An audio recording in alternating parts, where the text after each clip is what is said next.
Budget রেখেছিলেন এই ঈদে, এখন পর্যন্ত কি কি মার্কেট করলেন জানতে চাই আপনার কাছ থেকে। এই ঈদে আমি বাজেট রেখেছিলাম 50,000 টাকা। এখান থেকে আমি পরিবারের জন্য কিনেছি, নিচের থেকে আমার পরিবারের জন্য বেশি কেনা হয়েছে। আর এখান থেকে এখন বাজেট থেকে আমি ইতিমখানার বাচ্চাদের জন্য আমি আমার বাজেট এখানে রেখেছিলাম, অনেক কিছু কেনা হয়েছে, টুপি দেওয়া হয়েছে, পাঞ্জাবি এখান থেকে ইতিমখানার বাচ্চাদের দেওয়া হয়েছে এবং কি আমাদের পরিবার ফ্যামিলি সবার জন্যই কেনা হয়েছে। আচ্ছা, এই ব্যতিক্রম ধর্মী উদ্যোগটা নেওয়ার কারণটা সম্পর্কে জানতে চাই, যে আপনি বললেন এতিমখানা বাচ্চাদের জন্য কিনেছেন, এমন উদ্যোগ কেন?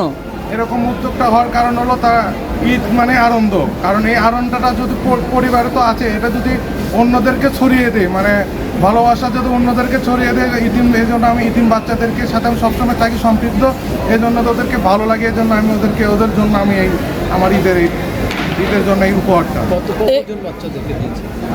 আমি 50 থেকে 60 জন বাচ্চাদের জন্য আমি এই প্রোগ্রামটা মানে আমার এই উপহারটা আমি রেখে দিয়েছি। কি দিয়েছেন?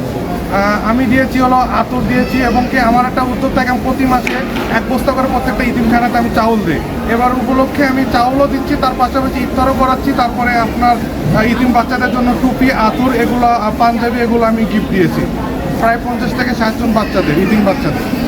আপনি মা বাবার জন্য কি কিনেছেন এই ঈদে? আমি মা বাবাদের জন্য এবার পাঞ্জাবি কিনেছি, আম্মু আমার ছোট বোন ভাইদের জন্য পাঞ্জাবি কিনেছি, ভাইদের জন্য, আম্মু আর বোনের জন্য আপনি 3 পিস কিনেছি। আরও কসমেটিকের জিনিসপাতি এগুলো আছে যেগুলো লাগে আর কি, সেগুলো কিনে হয়েছে। সবার জন্য তো অনেক কিছু কিনলেন, নিজের জন্য এত কম করলেন কেন, কিনলেন কেন, এই বিষয়টা একটু বিস্তারিত খুলে বলবেন।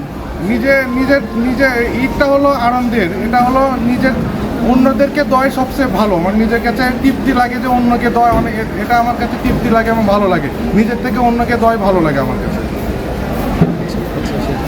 ধন্যবাদ ভাইয়া, আসেন। আরে আমি তো রেকর্ডই চালু করি।